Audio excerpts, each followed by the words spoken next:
Okay, everyone, come on in. Hi, doggo. Please mute yourselves as you come in.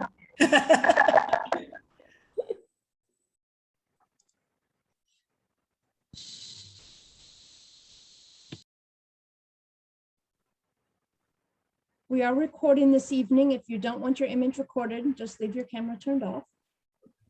And we will have time for a Q&A after the presentation. So I'll ask you for questions in the chat. So get your questions ready. So hi, everyone. Welcome to this virtual COVID summer part 2 virtual book launch for Fran's new, amazing, wonderful poetry collection, Clock Star Rose Spine. We are Main Point Books in Wayne, Pennsylvania. Fran just told us a great story about the store. I hope she'll retell it now that we're on tape. Main Point is on the business strip right in Wayne, which is a beautiful little downtown to come visit and spend some time, and is now open every day of the week. And signed books will be available. If you've ordered them over Eventbrite, we will get them to you as soon as possible, and then they will be in the store, and you can email us and get your signed copy sent to you. We're very thrilled tonight to be bringing back Fran Wilde. I've known Fran, I think, since Updraft came out, I do believe. Fran writes science fiction and fantasy and nonfiction and poetry. She's won a couple of Nebulas. She says, also tie a bunch of sailing knots, set gemstones, and program digital minions. She's a friend of the Oxford comma and probably reads too much. Her first novel, which was also the first of a trilogy, the high-flying fantasy Updraft, was published by Tor in 2015. It won a Nebula and a Compton Crook Award. Her middle grade debut novel, Riverland, also won a 2019 Nebula and was named an NPR Best Book of the Year. Her novels and short stories combined have been finalists for 6 Nebula Awards, a World Fantasy Award, 3 Hugo Awards, 3 Locus Awards, and a Lodestar. Her poetry has appeared in small journals, including Fireside, the Marlborough Review, and Poetry Baltimore.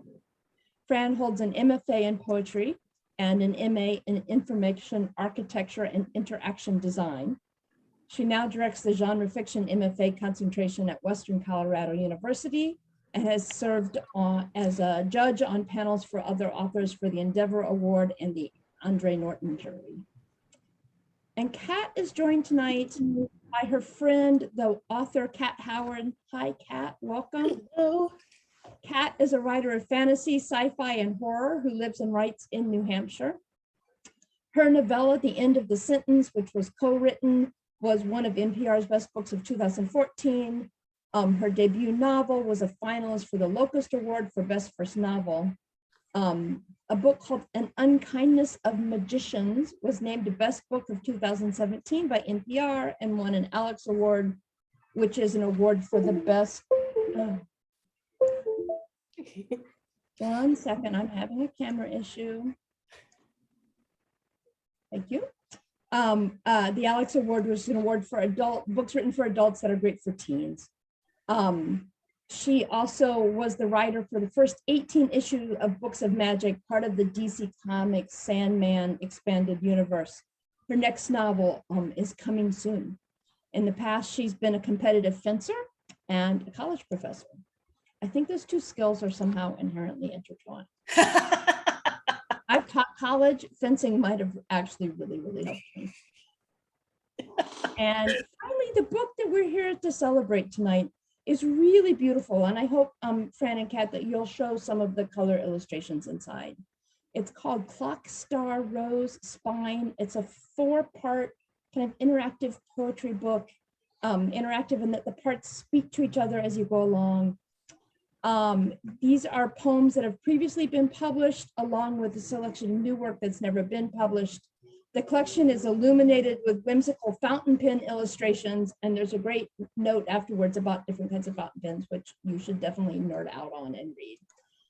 The poems explore family histories, feminism, visual art, disability, mythology, and of course the sea with tangible yearning and keen insight. So Fran and Kat, I am turning this over to you. talk to us about this wonderful project, and I will be gathering questions for you afterwards. Thank you so much. Hello, Fran. Hi. Congratulations on your book being published. I'm so happy for you. Thank you. Actually, you guys, if you don't mind, if you're not one of us, do you mind muting real quick? Sorry, teacher voice kicked in. Thank you. Okay. There. Hi, Kat. Hello. Okay, yeah, thank you. Thank you for muting. That fixed the echo in the back of my head, which was probably going to result in some very strange questions coming from me. But let's maybe start with some more normal run-of-the-mill questions, easy to answer, like, why poetry? You know, I'm so glad you asked that. I was prepared for this question. I brought the life of poetry, which Kat has heard me speak of before. But so when I was a student, an MFA student, when I was 21, I found this book, which is Muriel Rukeyser's A Life of Poetry, and I keep going back to it. And so this gives me a great excuse to read the introduction from that as my answer. I'm not going to read the whole introduction, I promise, but I'm going to read a little bit of it because it's my favorite part. Muriel Rukeyser writes, "In time of crisis, we summon up our strength. Then, if we are lucky, we are able to call every resource, every forgotten image that can leap to our quickening, every memory that can make us know our power. And this luck is more than it seems to be. It depends on the long preparation of the self to be used. In times of the crisis of the spirit, we are aware of all our need for each other, and our need for ourselves. We call up with all the strength of summoning we have our fullness, and then we turn, for it is a turning that we have prepared, and act. The time of the turning may be very long. It may hardly exist. I think now of a boat on which I sailed away from the beginning of a war. It was a nighttime, and over the deep, fertile sea of night, the voices of people talking quietly, some lights of the seacoast, far away, some stars. This was the first moment of stillness in days of fighting. We had seen the primitive beginnings of the open warfare of this period, men running through the silvery groves, the sniper whose gun would speak. More would come. In the city, the cars burned and blood streamed over the walls of the houses." She goes on to talk about the Spanish Revolution for several pages. And at the end of this, they're in the boat escaping, and suddenly, throwing his question into talk, not at all leading up to it, not seeming to, a man, a printer, several times a refugee, asked, "And poetry, among all this, where is there a place for poetry?" And then I began to say what I believe. Oh my gosh, that's wonderful. Thank you so much for sharing that. We totally didn't practice that, you guys. We really didn't. I'm like shocked. And now I'm going to rearrange some of my questions because there was one that actually sort of fits really well with that. You know, why poetry was sort of a joke of a question, but for me, I don't know about for you, I found that I've been going back to poetry a lot. It's always been something that I've turned to as, you know, for pleasure, even before I was a writer. But then as part of my writing process, like, I just feel like my brain works better if I put poems in it.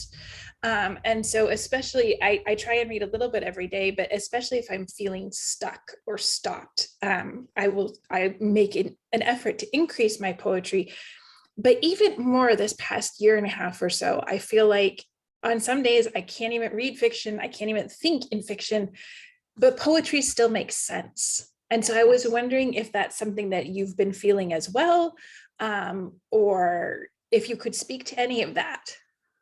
I think it is because poetry acts like a bridge in a way that, like, fiction is story, is connection, but poetry is sort of the bridge between the white space and the reader. And there is this moment of, okay, you know, you bring to this poem what you're bringing, and I'm going to bring to this poem what I'm bringing, and we're going to meet in the middle. Mm-hmm. And and also it's often, even the small ones are sneaky, because the small ones do a lot of heavy lifting, but they're not going to push you to any core limit. that is, that you don't get overflow with them. Right. You Okay. might get overflow from after you read them, but you're not looking at the whole thing going, oh gosh, I cannot. And so I do too, but I find that one or two is pretty much my limit in the mornings, because then I have to journal or I have to write, or poetry encourages response, I think, in a Yes. way that I love the communication that comes from it and the conversation that comes from it quite often. Mhm. Yeah, it's interesting that you mentioned bridges, because I feel like that's one of the images that shows up in a lot of your poems. But you mentioned it's the small ones that sort of sneak up on people. And one of my favorites in here is one of your shortest ones, The Fact of a Cage. And I was wondering if you might read that for us. It's very quick. It's very quick. I can read that. Elliot asked us And to show people the beautiful, yes. beautiful picture. Yes. So it's funny because most of the drawings in here were done in response to the poems. And most of them, I didn't know which poems they were going to end up going with, but this one I knew. I knew for sure that what I was doing. The fact of a cage, a trapped sky, no matter how vast, how pretty, how safe, a series of gates too small to pass through. That one, ever since I first read this manuscript, that one just has sort of been haunting me. So thank you for reading it. Okay. Okay, so let's talk a little bit more about, you were saying, your writing process. You read a couple of poems, but then you turn to writing. It's almost like it's a spark, it sounds like. And so I have a couple sort of process sort of questions, not fountain pen questions yet, but process questions. You have been incredibly successful as a prose writer. I believe 7 novels, multiple short stories, as we heard in Elliot's introduction, and not only things that people have loved and have resonated with people, but things that have been nominated for and won awards. And so the prose is there. It's clearly something you're very skilled in and you have a strong foundation in. Why the turn to poetry as a way to express things? It's both a turn and a return. I've always written stories. I haven't necessarily always finished stories, but I did. They're pesky that way. But I did often finish poems. And I was writing poems in high school. Actually, there is physical evidence of a poem I wrote in 2nd grade that is terribly insistent that we will have fun in winter. There will be sledding. I live in fear that it will be found again. I have seen it a couple times, but I think that it's a different mindset. It's a different pace. Sometimes you want the big banquet of a short story, or you want a whole long weekend of a novel, but sometimes there is just that sharp, piercing moment that you need to put down on the page, and that's a poem quite often, or flash fiction, and they're interchangeable. I will argue that flash fiction and poetry have a lot more in common than flash fiction and other types of prose. So I tended to weave back and forth, but I actually put the manuscript that I had been working on in college and in my graduate program down to do lots of different things, and then picked it back up. I started playing again with the poems that I had written a couple of times, and then put them down because it wasn't very time, or I wasn't doing it right, or I had something else that needed attention. But I really, really seriously picked it up starting in 2016 and 2017. I wrote Theft, and I wrote the one about the fog, and one called Maps, because I was sort of trying to find my way in this whole new thing that we were in. And it was also, poetry is a really good place to sort of store emotion, and to really think about what this feeling is versus the plot and the narrative. And man, I was having a lot of emotions in 2016 and 2017 and 2018. And then I had this opportunity thanks to Kickstarter, they gave me the opportunity to be their poet in residence for a summer. And so I could go up there and I could just focus on writing and be around all of these amazing creative people. And that gave me the time and the space to really take a look at a bunch of the newer poems and where I was going with them. And they were going in much different directions than the earlier things that I had written.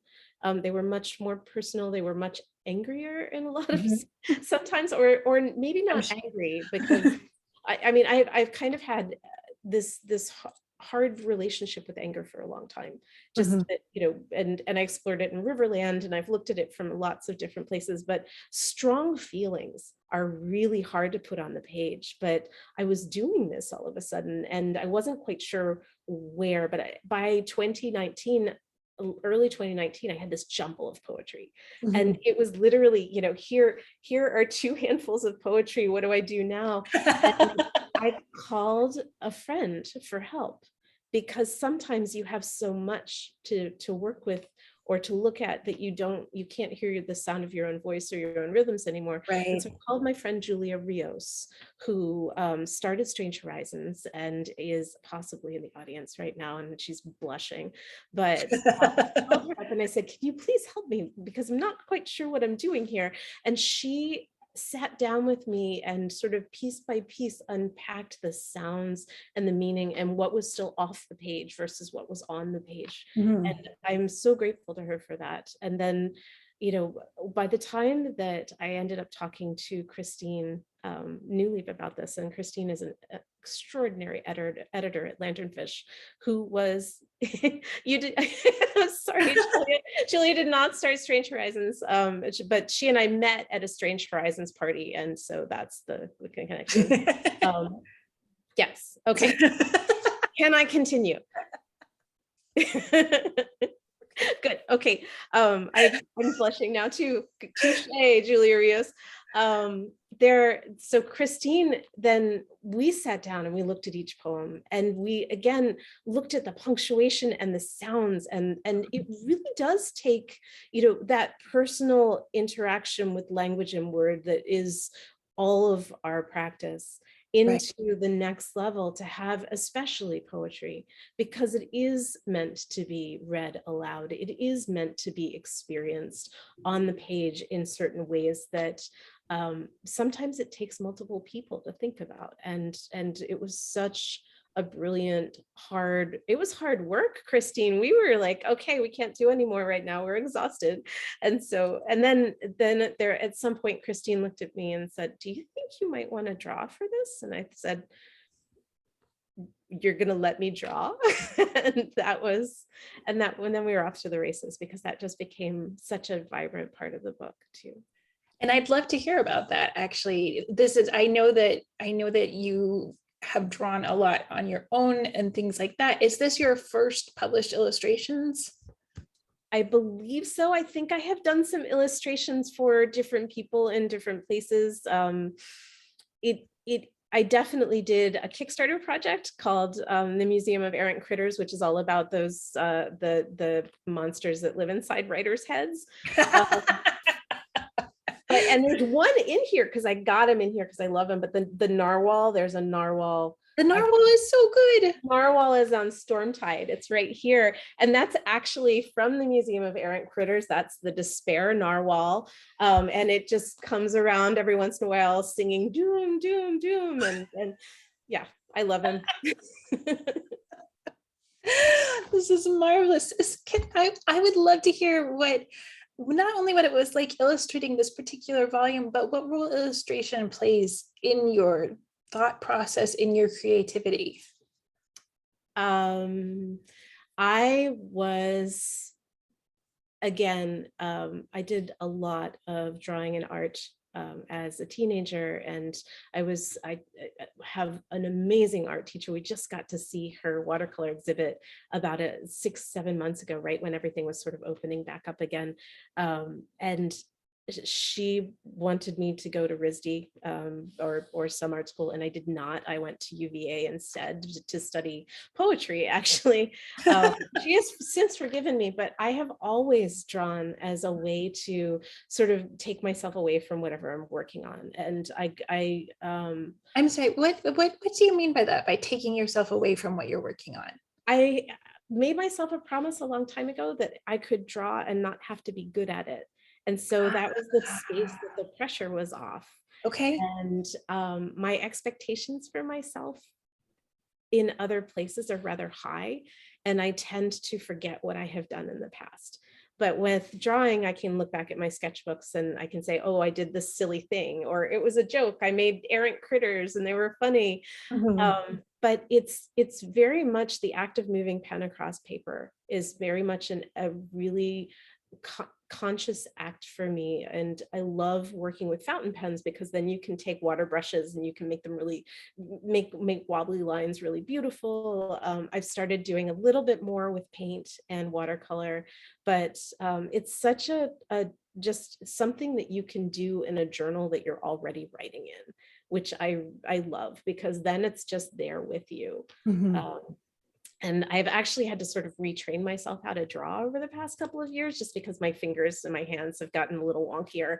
And so that too has been part of the like, I know what I want to put on the page. It doesn't necessarily always go that direction. And so my choice is often, well, okay, we're going to go in this direction instead. And that's not something that I find easy to do with my writing. But for drawing, it's just like, I put down the main image of each poem on a piece of paper, shook them up and would draw them out of a hat one a day, and then do a drawing that I thought might kind of relate. It was kind of like Inktober used to be, but it was just Poemtober, but it wasn't even in October. So anyway, it was about a month of that. And I had the basics for what I wanted to draw after that. So the tree with all of the decorations hanging from it that's on the cover came out of that, and the typewriter with the wave coming out of it came out of that as well. So that's and so they are connected with the poems. There was intent, except for the narwhal, which just wanted to be in there. That makes sense. I love what you said about it being conscious about moving your pen across the page. It sounds almost like a sort of moving meditation. It is, and it's also a chance for me to sit down and notice things. And you can't do that, or I can't do that when I'm taking pictures. The act of taking pictures is just really sort of, I've got to capture this moment and then move on. But if I'm sitting and drawing in a place or drawing a thing, it's really just a moment of just, I don't have to go anywhere. I am being very conscious about sitting and noticing or thinking right now.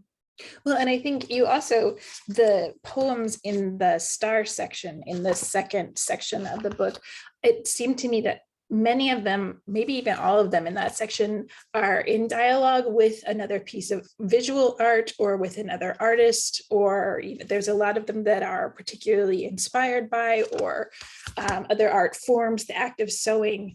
And I found that was just fascinating, the idea of, I'm going to do one art about another kind of art. And so I was wondering if you could talk a little bit about how those things kind of mesh together for you. Is it a kind of dialogue for you? Definitely. Definitely. And it's, I think so many people in my life who are important to me are creators. They make things.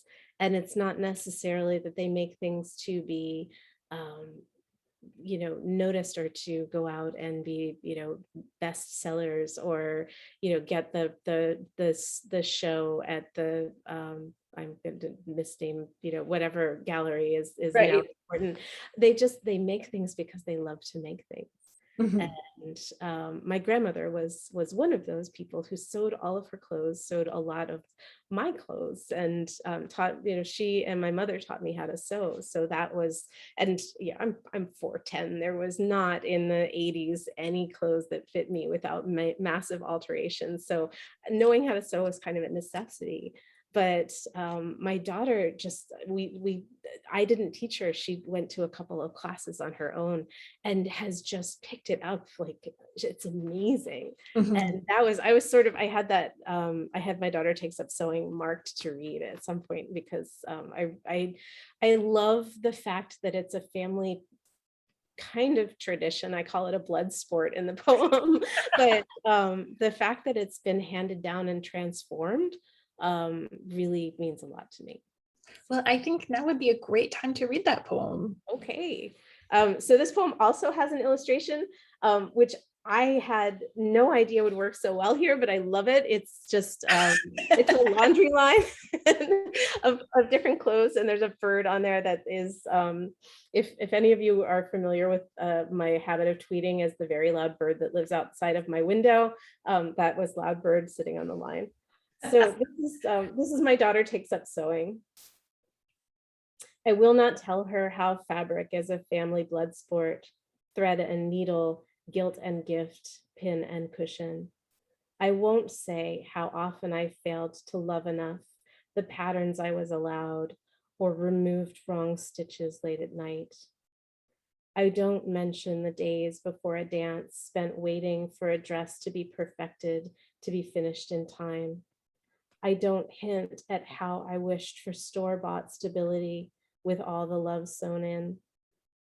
Instead, I let her touch raw fabric in the store, sew without patterns, experiment with zippers and snaps, and put stripes and florals together, lines mismatched at the seam.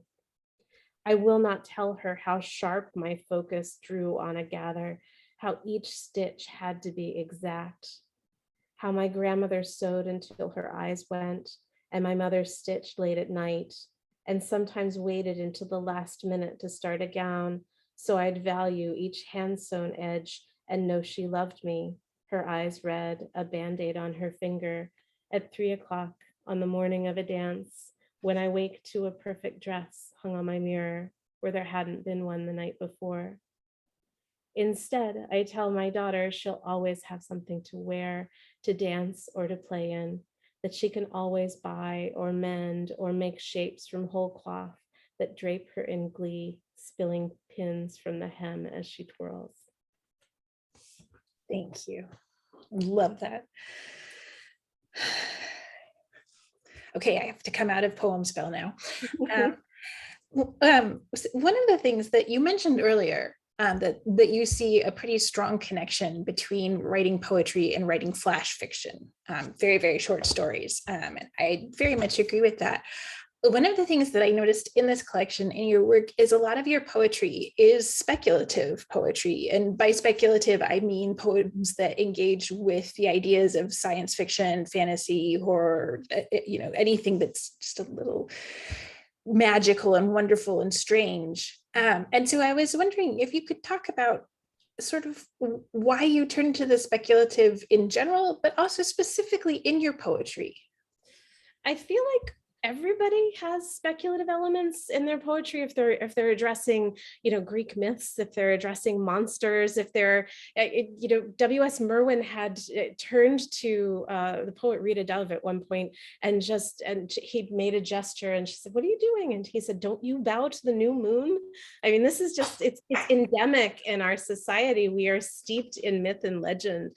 The fact that, it is, we label some poems speculative and some not, is, I think, just sort of a safety handle on it. Oh, okay, we're going to go over here. I love that stuff. I love finding the monsters in the everyday as much as I love finding the magic in everyday. And I think, with poets like Tracy K. Smith winning the Pulitzer for Life on Mars, and others coming in to, write these amazing stories, not even just poetry, but Madeline Miller's Circe. For instance, Madeline is a great friend of the Main Point bookstore, and it's just this re-engagement with both possibility and magic at the same time that Mhm. I think fascinates me.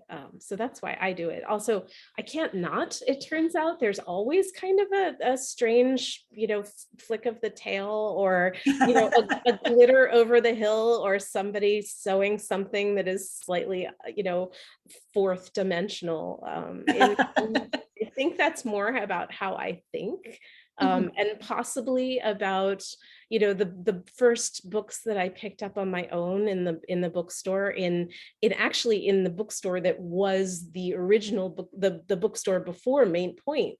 On the same place as Main Point, there was a bookstore called the Readers Forum, and I used to go there as a very tiny child. And my sister, who I think is on this call too, actually also went, and they would have these books set aside for us, that were often arcs that they weren't supposed to give us, but that was how I found some of my first science fiction. And I think that probably had a little bit to do with how, differently angled my brain is when it comes to that one of the first books that I read was Midnight at the Well of Souls, which, if anybody remembers that, I'm hearing some groans from the audience already, but yeah, so that's sort of an answer, I think. Yeah, no, that's it. I think that's a good answer. And I think, it's one thing that seemed to be here is there are monsters in your poems. There's monsters and there's transformations. And I thought it was really interesting because the transformations aren't always like, and now you are glamorous. It is also sometimes, and now we see the monster you. And I love that you engage with both sides of those things. But I'm so interested in this theme of transformation that runs through your work. Was that what it's always weird, as a writer, did you mean to do that thing, or did it just show up, or are you just being an English professor over there? The curtains were blue, Kat. The curtains were blue. I like blue. Yeah, I mean that's definitely a valid answer. But if there is a different answer than just this is what you're interested in, can you speak to this theme of transformation in your work? I think in lots of places, because it's transformation, there's also wayfinding, and there's also just change. There are a couple poems at the end that have to do with the hurricane that sort of flooded in from the Chesapeake Bay, and just all the things that I thought of at that point. But it also has to do with the fact that, growing up, I was constantly going to doctors and constantly, dealing with x-rays and braces and terrible, people that didn't want me to have a say in how my treatment went, which is valid when you're 8. It's a little bit more difficult when you're 16. But in the back of my mind, I was constantly thinking, this won't always be this way. I am not stuck here. I can transform myself. And reading did that. Reading transforms you all the time. It takes you from one place and puts you in another. And so I lost myself in books so often. But the other thing is that I feel like we're all constantly transforming. We're not the same people in the evening that we woke up as. Something has changed us. And that is both a danger and also an opportunity. And I feel like that's the point.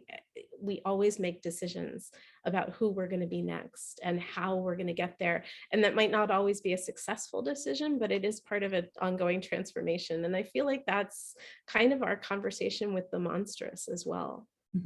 Yeah, and I think that one of the things that I really like about this theme in your work is how so many of the poetic narrators, the actor in the poem, their transformation is chosen by themselves. They are doing it. They are the one who peels off her own skin as a way to be more of herself. It's an image that's going to stick in my brain forever. But I also love it because talk about the choice there. This is somebody who's choosing their own transformation as visceral and dramatic as it is, and it was really a delight to see that in the work. And sometimes we think of poetry as being a very delicate thing, and for me that was just no, this shows you how much strength there is in the form. Yeah, thank you. And to make a very, very smooth segue, let's talk about poetic forms and poetic influences. Well, let's talk about influences first, actually, because you mentioned a lot about, poets who you think like Tracy K. Smith and Merwin Dove, who are doing really interesting things, have done interesting things with their work. Who influences you right now? Who inspires you? Oh my gosh. I mean, you and I connected over Seamus Heaney a long time ago, and Evan Boland and the Irish poets, but I'm reading sort of all over the map with who I love, and it's hard to pin them down. I picked up a book of poetry by Rachel Cruz, and I'm blanking on the title right now. It will come to me, I know, but there are some poems in there that are just brilliant. She is a California writer, writing out of the tradition of the Filipino diaspora, and so there are gods and monsters in there as well, and it's just wonderful. There is so much to say about poets like Neruda and Wisława Szymborska and Alexander Watt. I tend to turn back to the poets who are writing out of disaster recently, especially, and poets who are coming to us from lots of different angles as well. I am really, really enjoying Rita Dove's new book, which is Playlist for the Apocalypse, which is her latest book. I'm biased though, marvelous title. Really, really. But there are books of poetry kind of scattered around the house. But the other thing that I've really, really enjoyed is the Poetry a Day email that that poets.org sends out. Yes. And I have to put a plug in for that because it is brilliant. You get a poem in your inbox every day, and you can go on the website and see it. Poem a Day is fantastic, and you can discover so many new poets that way. Yes, it's been very bad for my wallet. Who are you reading these days? Let's see here. I just read Evan Boland's one of her autobiographies on being a woman poet, and so that wasn't her poetry but her prose, but that was really, she said a lot of things in that book that I needed to hear. I have been rereading I know Maggie Smith has a new collection out. I've actually been rereading one of her old ones, The Well Speaks of Its Own Poison, which is a marvelous, it had so many fairy tale sort of elements that run through it. And so I love it so much. And yeah, I pretty much, there's always Seamus Heaney somewhere within grabbing distance. But yeah, there's a lot right now. I've also, yeah. I could go on. I'm just gonna go through the stack of books next to my desk. Oh, there's this one and there's this one. But yeah, it really, the Poem a Day is great. Anything that like spontaneously brings you poetry that you might not otherwise have found just right there in your inbox in the morning. It's a really nice way to start the day. But we're getting close to the time to open this up to audience questions. But before we do that, so you were fortunate enough to study with Rita Dove. Yes. And you recently, you were writing a little bit about some of the process behind putting this book together, writing this book, and your time in poetry. And there's a story that you wrote, told in that about working with Rita Dove. And I love this story, and so I'm going to ask you to share it with everybody. So it's a little bit more involved than I wrote. So you're gonna get the extra version now, because you all, thank you all for coming, and now you're gonna hear the bigger story. I petitioned to get into Rita Dove's upper level poetry class I think while I was still teaching sailing as a camp counselor, so I had basically written a letter with probably camper gum stuck to the side of it that was, you know, I are a serious poet. Please let me in. Here are some of my poems. And to my great shock, she did. And I was absolutely at least a year younger than everybody else in that class. It was an amazing class. Mary Sibist was in that class too. So it was just, I got to watch really powerful writers who knew what they were doing. And I got to talk to them very, very early on in their undergraduate careers. But Rita had a way of thanking us for, you know, you could read the worst thing ever and she would look you in the eye and go, thank you. And you know, some part of you would be like, I wish I had done better. And the other part would be, you know, like, oh my gosh, she said, thank you for this, what would happen if I did even better than that? And she saw right through all of us. That was the other thing, is that she saw what we were trying to do. And she saw what I was doing, which was writing poems that I thought would be considered poetic for other people. And she had occasionally, for each semester, she'd give everyone an individual assignment. And this is something that I've perpetrated in my teaching a lot too. I often give individual assignments, one at a time, over the course of years sometimes, but there are a couple of things that stick with me from my college days. And that was one of them, is that my assignment from her poetry class was to go find a jungle gym and hang upside down from it and write whatever came to mind after that. And that was going to be a poem. And that was her way, I think, of shaking me loose from the, this is what a poem is like structure that I had. But it worked. It just took like 20 years to work, for real. But just read it, it worked. And it was such a great assignment from the beginning, because I just came out of nowhere. I didn't expect it. And then what it did eventually was it encouraged me to look at everything differently. And this is something that the best books and the best stories do too. But it made that come out of my own head upside down. And so, yeah, that was pretty amazing. And I actually kind of want to pass that experience along, if you don't mind. We were sort of talking about this, but I want to challenge everybody here. This is your gift with purchase, is I'm going to give you a writing assignment. I would love for you to the best of your ability, go find a place where you can hang upside down, metaphorically or otherwise, and look at things entirely differently than normal, and write whatever comes to mind. I love that. I love it so much. It just makes me happy. I would love to hear what happens with those poems, or whatever you write or draw from that. Thank you. Why don't we turn things over? And I haven't been reading them, but I know that some people have there's a lot in the chat. questions in the chat.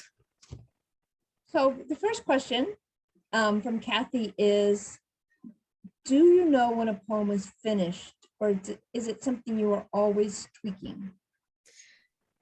Yes, it's for me, I'm still tweaking them. The printed poems are there and they're fixed in print, but I definitely, you know, I think with these, I have seen them enough and I know that the words are pretty much where they're gonna be forever and ever. But things that I have just written, I wrote something for Julia Rios. I wrote a Sestina for her Mermaids Monthly magazine, and I'm sorry, Julia, messing with that one some more. So it's the one of my teachers, Larry Levis, who passed away in 1995, while I was writing my master's thesis with him, I was one of his last students, but he said, you know, famously over and over again, and Laura Gray, correct me if I'm wrong on this, because I know you're out there too, but he said often, everything's a draft until you die. And that was very, very true. And it's something that I think of. I think it's a really good philosophy. More than anything. Let's see if Laura Gray, yes. So Kathy, that's my answer, is really everything is a draft for all intents and purposes until it's not anymore. Well, it's like, you know, the famous translator Willis Barnstone, who translated Sappho when he was young and then translated it again when he was old because it wasn't the same anymore because he wasn't. Yes, yes, Right? exactly, exactly.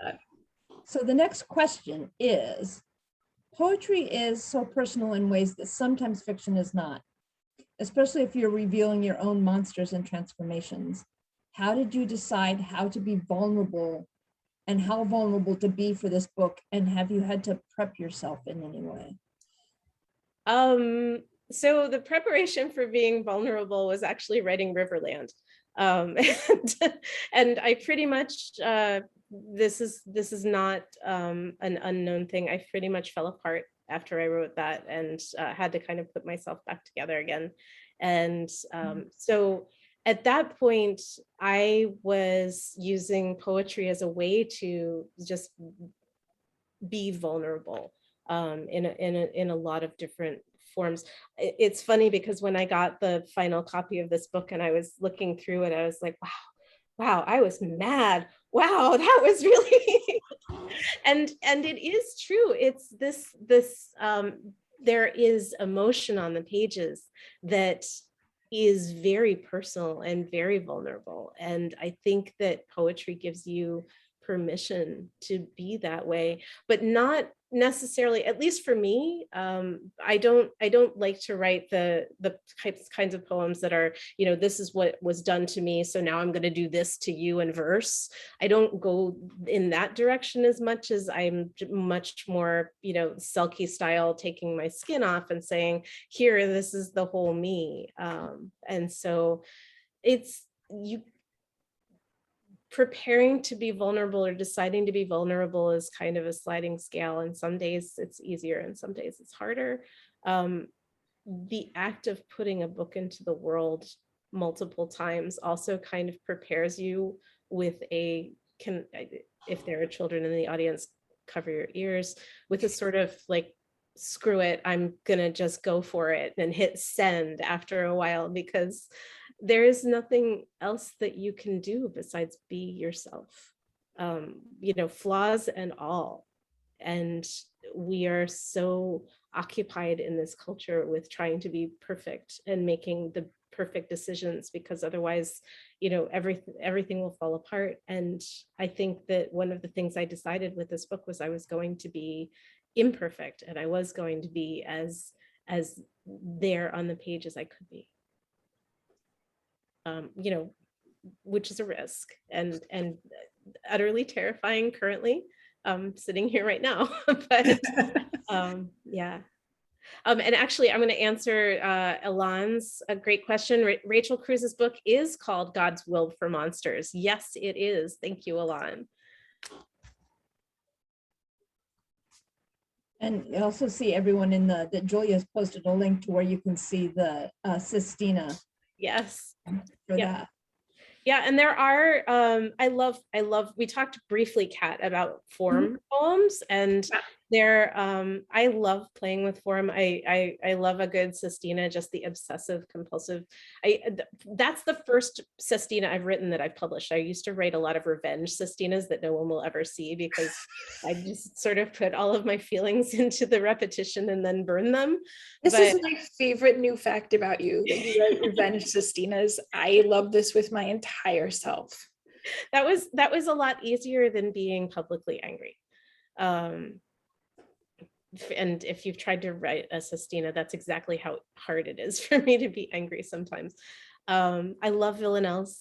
They are torture, but I love them. But for this collection, there are actually a number of modified sonnets. They're sliding scale modified. Some of them are more sonnets than others, but they're all self-portraits. And yes, not any librarians who get all of my stuff will ever get the revenge sestinas. I'm sorry, Jeremy. But yeah, and that is probably for the best. But maybe we could have t-shirts. Why modified sonnets as self-portraits? Fran. That's really interesting. The first one just wanted to be a sonnet, which was a self-portrait with feathered heart, which was actually a title given to me by Elise Matheson, who makes beautiful jewelry and gives glorious titles to them. And I wrote that one, and it came out as a sonnet. And so all of the self-portraits decided to be sonnets as well. And in one way or another, sometimes they turn left and are actually not sonnets by the end. But the one I've really enjoyed reading, hold on, let me see if I can find it. I marked it, I swear.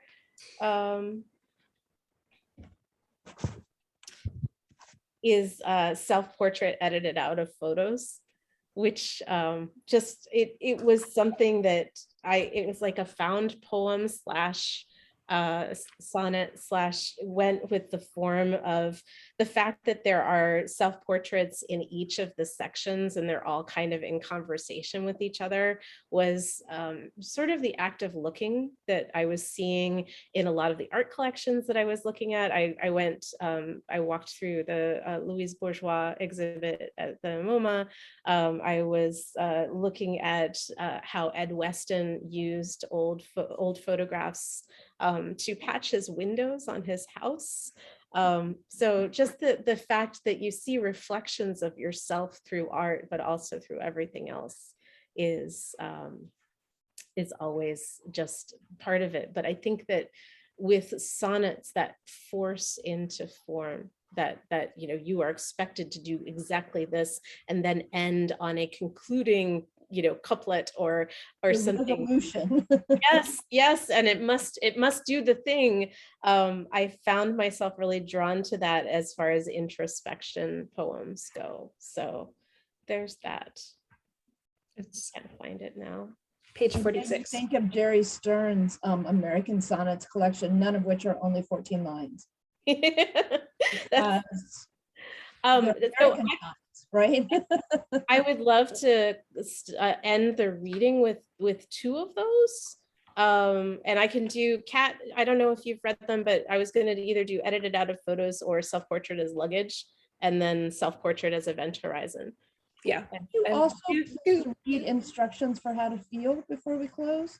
Oh, I could, sure, if we have enough time. I want to agree and I'm going to read to you guys, but first I want to say thank you so much to Kathy and to Elliot and to Main Point Books and to Kat for this hour. This is a great launch.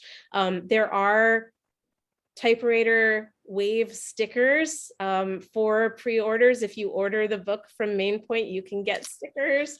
I love this sticker so much. So Elliot, you wanted instructions for how to feel. Instructions for how to feel. I also had a medicalized childhood, and that poem really, it got me big. Okay, I will do that one for you. Because it's the one with the typewriter on it, so it seems somehow apt. Yes. I didn't mark that one, so it is easy though, because that is on page 14. So instructions for how to feel, which does have the typewriter right there. Must be spare and strong. Must not take up room, may not shout it, may not get things down, shouldn't cause too much discomfort, should not break things, just the right amount of wit, a few pauses where someone else can put their own, another can say, of course, this or that was what she meant, must not disagree, must not scream and bite and scratch, must be the right feeling for the moment. Don't fight it.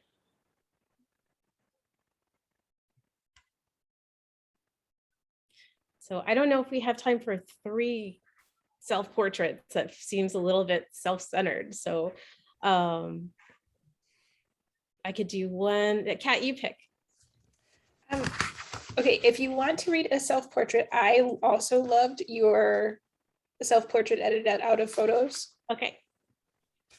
Okay, I can close on that one. Yep. Okay. And I hope if you guys have poems that you like, I am one of those writers that actually does enjoy hearing if people like things. So let me know Self-portrait edited out of photos. Self-portrait as letters I have not sent. Self-portrait in x-rays. Self-portrait as a series of memes. Self-portrait in 14 lines. Who can summarize themselves in 14 lines? 14 lines is for other people. Self-portrait in grief. Self-portrait with the shoes I bought to feel better. Self-portrait when the shoes do not fit. Self-portrait in the dark. Self-portrait against a night sky. Self-portrait not floating, you're floating in a night sky on a blue planet so very far from its moon. Thank you. Thank you.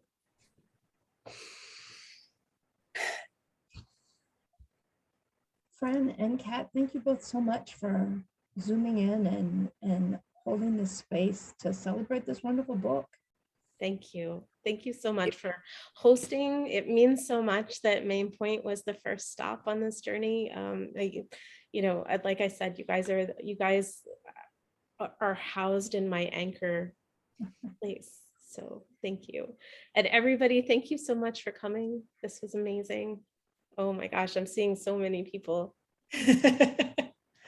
Lorena is asking how to buy the book. You can Yes. buy it through Main Point. Go to the website, mainpointbooks.com, and you can order a signed copy with one of the cool little typewriter stickers that they will enclose. Yes, and also probably more stuff than that. Oh yeah, There's so much swag. there's fun swag, and Fran will be signing books tomorrow. Yes. So if you ordered over Eventbrite, we will get them out too soon. And then the store will have signed copies with swag. Thank you so much, everybody. This was wonderful. Good night, all. Kat, thank you. Thank you for having me help with this. This was great. It means so much that you were here.